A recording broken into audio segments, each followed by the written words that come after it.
Bismillahirrahmanirrahim. Assalamualaikum warahmatullahi wabarakatuh. Waalaikumsalam warahmatullahi wabarakatuh. Alhamdulillah, salatu wassalamu ala rasulillah. Teman-teman, sobat Pokaris, sobat UKL Pati, sobat Al Khair, sobat kawan imanmu. Alhamdulillah, malam ini kita bersama senior Pokaris, ada Bang Bobi. Masya Allah. Ada juga senior kita, ustadz kita dari muda kita, Bang Akil. Juga telah bersama kita di tengah-tengah kita, Ustadz Kici kita, Ustadz Tengku Laksamana. Hari ini sedikit kita bahas tentang pemuda. Gimana? Mungkin kalau dari saya sendiri kesalahan-kesalahan pemuda yang jarang diketahui, jarang dipahami, jarang disadari. Nah, tapi sebelum itu sebelum masuk ke kesalahan-kesalahan pemuda nih, saya mau nanya dulu nih ke pemudanya ini sendiri, bagaimana sih sudut pandang dalam Islam ini? Bagaimana Islam memandang seorang pemuda itu? Mungkin nanti ada tambahan-tambahan dari Bang Akil, kemudian Bang Bobi juga. Baik. Bismillah. Jadi pemuda itu kalau dalam bahasa Arabnya syabab. Syabab itu kalau dalam orang-orang Arab itu mengatakan syabab itu umur dari baligh sampai 40 tahun. Jadi dari baligh sampai 40 tahun disebut syabab. Kalau di Indonesia disebut pemuda itu umur 16 sampai 30, itu udah undang-undangnya. Jadi kalau udah di atas 30 udah disebut orang tua. Tapi kalau dalam syariat ya, itu dianggap masih pemuda di bawah umur 40 sampai dia balik ya. Di atas 40 nanti ada sebutannya lagi, 40 sampai 60 disebut apa, 60 sampai 80 disebut apa. Di Quran nanti sebutkannya 40 persis. Enggak. Ini bukan karena Al-Qur'an. Maksudnya memang ada penafsiran lagi gitu. Iya, ditafsirkan oleh para ulama gitu kan. Apalagi kan para nabi itu mendapatkan risalah itu umur 40, seperti Rasulullah 40, kemudian ada yang mengatakan nabi-nabi lain juga. Cuma ya Nabi Isa enggak umur 40, Nabi Isa kan diangkat ke surganya aja umur 30-an. Berarti kan belum sempat 40 tapi udah jadi angkat jadi nabi. Oh iya. Ya, tapi intinya karena melihat Rasulullah diangkat menjadi nabi dan rasul umur 40. Jadi syabab itu dari balik sampai umur 40. Nah, itu. Nah, ketika masa muda ini disebut para ulama masa kegilaan katanya. Masa kegilaan. Beda dia dengan masa anak-anak ya. Masa anak-anak kan masih masa inosen, masih bermain ya, playful gitu ya. Tapi ketika dia sudah balik, maka sudah berubah badannya, berubah pemikirannya, tapi dia belum matang, pemikirannya belum matang. Jadi pada saat itu sangat mudah untuk dibentuk pemuda ini. Jika dia mendapatkan tempat yang baik, lingkungan yang baik, teman-teman yang baik, insya Allah dia ikut baik. Tapi kalau dia dapat tempat yang buruk, lingkungan buruk, teman-teman buruk, maka dia bakal terseret ke yang buruk, walaupun ilaman rahimahullah, semuanya itu kan atas kehendak Allah. Bisa aja dia di tempat buruk, tapi dia bisa bertahan sendiri gitu ya, karena dia punya pemikiran sendiri gitu. Tapi kebanyakan seperti itu. Disebut masa gila karena itu utamanya adalah karena hawa nafsu pemuda ini besar dia. Hawa nafsu ini bukan cuma masalah lawan jenis ya, semuanya. Dia punya ambisi. Oh gitu. Ya kan? Ya, hawa nafsu. Kalau nggak ada nafsu nggak ada ambisi gitu kan. Dia punya ambisi, dia pengen jadi orang kaya, dia pengen jadi orang sukses, dia ngejar karir gitu ya. Itu di masa muda, gila-gilanya dia. Dia bisa aja nikah, kemudian dia tinggalkan anak istrinya demi dia ingin mencari masa depan yang lebih baik gitu kan. Sedangkan anak istrinya ditinggalkan gitu saja. Kan ada orang-orang seperti itu gitu. Yang mana orang tua udah nggak mikir seperti itu. Dia tahu bahwa karir apa semua dia sudah lewati dan dia tahu bahwa itu bisa sirna gitu ya. Anak muda kan masih belum tahu. Nah, dan yang paling sering terjadi kesalahannya masalah yang lebih remeh dari itu. Saya katakan remeh. Yaitu masalah cinta. Itu remeh itu. Kenapa cinta itu remeh? Masuk. Ustadz mau lihat di grup Faris nggak? Ada nih. Kenapa remeh? Kok remeh kan cinta kan maksudnya mencari pasangan kan itu hal yang betul. Kalau seandainya iya. Masalahnya kan pemuda nggak mikir untuk nikahnya. Dia karena ketertarikan kepada perempuan, dia belum mikir menikah. Gimana mau nikah? Belum ada uang katanya. Tapi dia tertarik sama si perempuan ini, ya kan? Gara-gara dia sama si perempuan ini, maka cita-cita dia, aku mau begini, aku mau begitu, itu nanti bisa hilang tuh. Karena demi cintanya tadi. Yang mana belum tentu nikah. Tapi ya banyak juga yang ngeklaim atau ini nih, salah satu ini kita ada penonton bayaran juga semua di bawah ini ya. Jadi kita nggak cuma berempat aja, ini rame di belakang kamera ini. Tapi banyak yang bilang ini super system. Apa? Support system. Penyemangat hidup lah. Penyemangat, kayak kalau nggak ada pacar, nggak ada akhwat yang mendampingi dia itu selama, maksudnya belum jadi pasangan saya tuh nggak nggak ini Ustaz, nggak semangat hidup gitu Ustaz. Kuliah tuh nggak semangat kalau nggak ada. Iya. Bahkan penyemangat dalam beribadah, ayo sholat yuk. Udah sholat belum? Terus itu kan, ya kan anak muda tuh kan kita pacaran juga ngapa-ngapain kok gitu. Kita ya kayak biasa-biasa gitu aja kan gitu. Main ngaji bareng. Gimana Ustaz? Gimana itu Ustaz? Fenomenanya sekarang. Sebetulnya perlu dibuat diteliti tuh, jurnalnya harus ada tuh. Mungkin ada yang lagi ngambil S2 itu masalah psikologi. Nah, coba tuh buat jurnal penelitian. Apakah memiliki pasangan sebelum menikah itu lebih cocok disebut support system atau justru dia akan sistemnya merusak. Nanti kalau kita lihat perbandingannya bisa kita tahu ternyata memang support system gitu ya. Tapi seandainya betulan support system, walaupun saya nggak meyakini itu. Ya seandainya beneran nih. Seandainya beneran support system tetap nggak boleh. Tetap nggak boleh. Nah ini saya mau cerita lah pengalaman mumpung ada anak-anak di sini kan. Ini banyak juga nih. Ya kita kan biasalah. Tanyalah sama orang tua kalian juga, orang-orang yang sudah dewasa, apakah dulu pernah pacaran dan seterusnya. Biasanya kemungkinan jawabnya pernah. Hampir sebagian besar pernah. Kenapa? Karena sistemnya itu adalah bagaimana cara mau menikah kalau nggak pacaran, kan begitu. Itu stigma yang dari dulu Stigma dari dulu. Bahkan ketika kami saya kerja dulu, saya bilang sama teman-teman kantor yang perempuan, kenapa nggak langsung terima aja lamaran orang? Bagaimana mau terima laporan orang kalau kita nggak kenal? Jadi maksud kenal ini pacaran tadi. Dia harus tahu dulu. Tapi setelah kita nikah kan, setelah saya nikah, saya mengetahui bahwa emang mau cari tahu tentang apa sih? Kesukaan warna. Kesukaan makan kesukaanmu apa? Sifatnya gitu. Sifat itu akan terlihat ketika pertemuan itu bisa terlihat. Sebetulnya nanti ayah itu yang harus dia bisa ngubek-ngubek gitu. Seorang ayah itu wajib untuk menjaga anak perempuannya. Jadi nanti ayah itu ketika datang anak laki-laki mau bilang aku siap om mau nikah sama anak om, ya kan?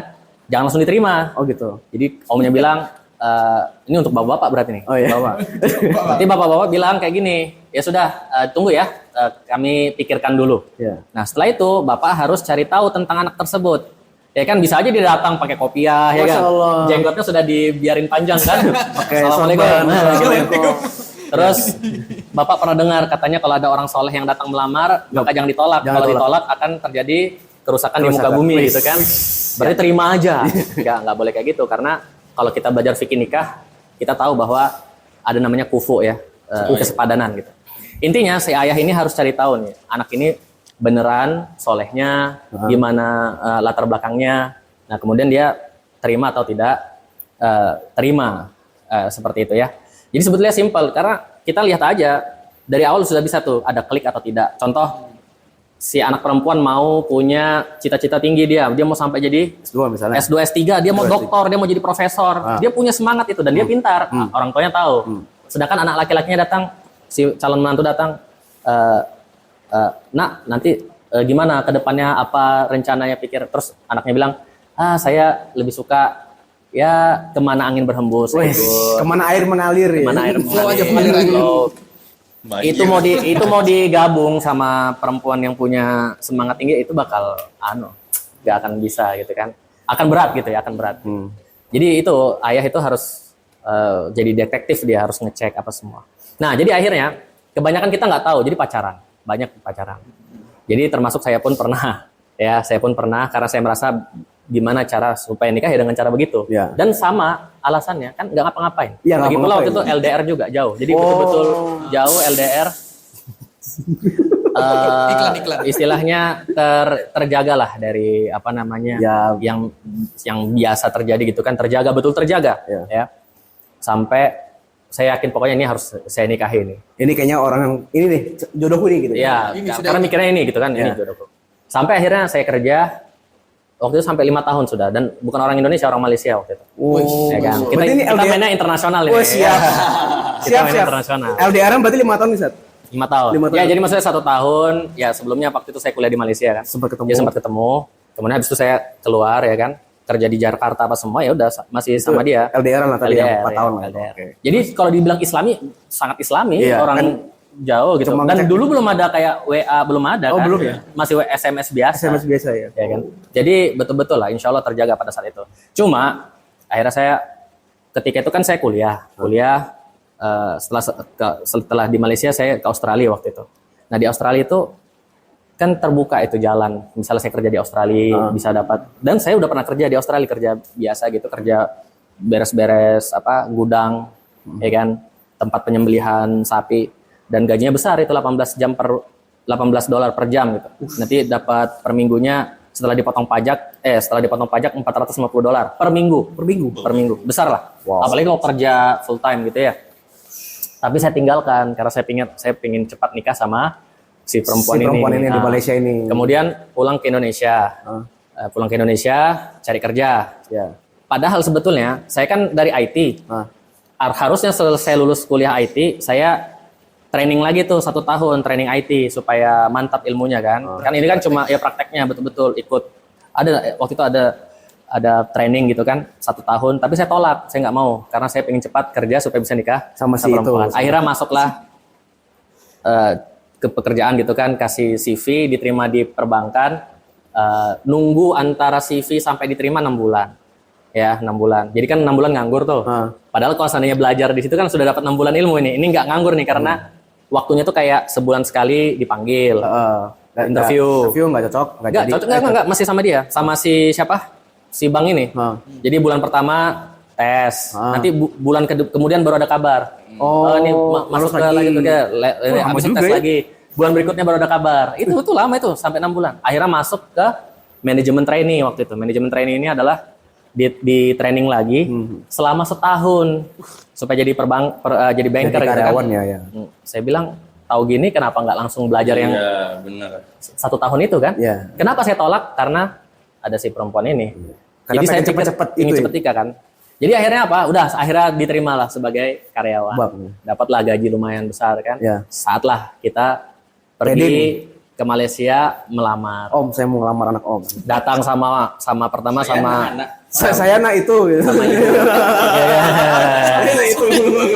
Nikah saya anak fulana boleh. Saya anak gitu ya. fulana boleh. Tapi ternyata ketika melamar, oke, nggak ada masalah. Kemudian sampai 2 kali kami datang.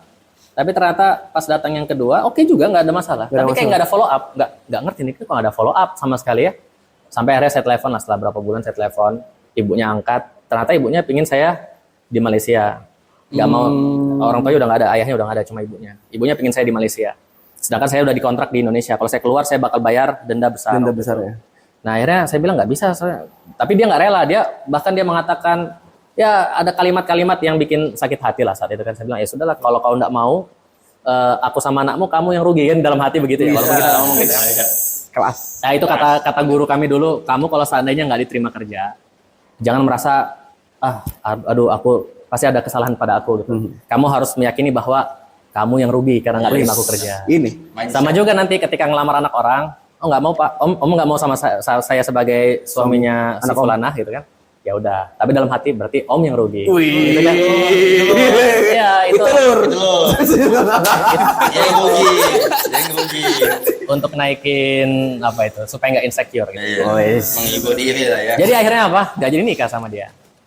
Batal. Udah ke Malaysia nih, Sat? Udah sampai 2 kali. Jadi artinya apa? Selama ini ngapain gitu? Saya sampai 5 tahun. Habis itu sesuatu yang di depan mata saat itu mau untuk lanjut belajar ya kan, untuk memperdalam ilmu. Kerja di Australia juga tadi lumayan banget. Iya, tadi. ya kan? Iya. Gara-gara perempuan. Maka saya sangat ketika ada orang pacaran bilang pacaran Islami, saya udah pernah lewat itu masanya. Benar. Dan saya sudah merasakan dampaknya. Ya kan, dampaknya. Cuma ya Allah kan lebih tahu ya jalan hidup seorang. Allah sudah ini kan, ternyata dari itu ketemu sama istri yang sekarang, dari istri yang sekarang akhirnya jadi belajar agama dan seterusnya sampai ke Yaman. Ya gitulah, ada jalannya lah. Tapi kan nggak semua orang seperti itu gitu. Berarti dulu nggak sesoleh ini, Sat? Maksudnya nggak maksudnya iya benar kan? Iya maksudnya nggak. Dulu apa ya? Dulu bang tuh riba dong, Sat. Tapi intinya dulu sholat 5 waktu. Sholat 5 waktu. Sholat udah 5 waktu, udah dari remaja udah sholat 5 waktu gitu kan, puasa ya pokoknya kesolehan yang standar lah ya. Tapi nggak pernah tahu ilmu-ilmu agama, fikih nggak tahu apa semua. Baca Quran belepotan, makhrajal huruf hancur ya. Bahasa Arab nggak bisa, ya gitulah, biasa normal. Sekedar sholat berarti, Sat? Sholat, dan untungnya nggak main perempuan gitu kan. Kadang orang kan anak muda kan ganti-ganti cewek gitu kan. Itu kan salah satu kegilaannya pemuda gitu ya. Ya gitulah. Jadi jangan sampai dilakukan kesalahan yang sama gitu. Tapi kan banyak yang ini juga Seth, ngeklaim kayak banyak juga kok yang pacaran dan sampai sekarang juga menikah gitu kan ya. Betul, memang ada yang seperti itu kan. Memang ada seperti itu dan saya pun meyakini dulu kan seperti itu. Iya. Sehingga memilih jalan itu tadi kan. Ya Bapak Ibu kita kan juga dulu kayaknya rata-rata Iya pacaran semua. Pacaran semua gitu iya. kan ya. Maka setelah saya jalani dan ternyata enggak bisa, walaupun kayak sudah kayak dorong apa namanya dinding yang tidak bisa terlihat.